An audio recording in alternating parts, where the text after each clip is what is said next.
Welcome to 1022 Old Manor Road in the Briargate Condominium community in Northwest Columbia. It's St. Andrews Road area near I-20 and I-26. So we're inside the unit now. This is a 1-bedroom, 1-bath condo. It's on the upper level, sort of the 3rd floor of the building. So as you enter the property or into the unit inside here, you have living room open to the dining area. There are some updates in here as well. There is a balcony here off the living room, overlooking the parking area. You sort of see towards Broad River Road that way.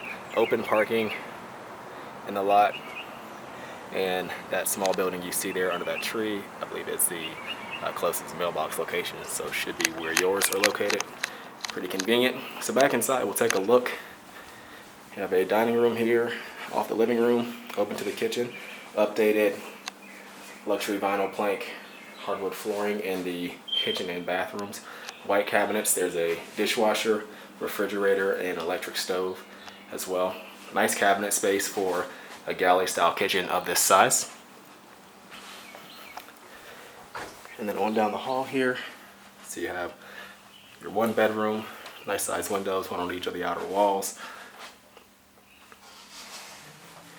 Then you have a walk-in closet that connects to the bathroom. There is some additional shelving or hanging space back there. And then again, those laminated hardwoods or vinyl plank hardwoods in the bathroom here. You have a single sink, large countertop, big cabinet space, and a shower and tub. And then on the opposite side here, you do have a small linen closet is at the end of the room here, and then connects back out to the hallway where there is another coat closet here at the back of the hall. So again, this home is 1022 Old Manor Road in the Briargate Condominium community, gated community off of Broad River Road. You can find out more information about this home by visiting our website at turnerproperties.com, or also give us a call at 803-407-8522.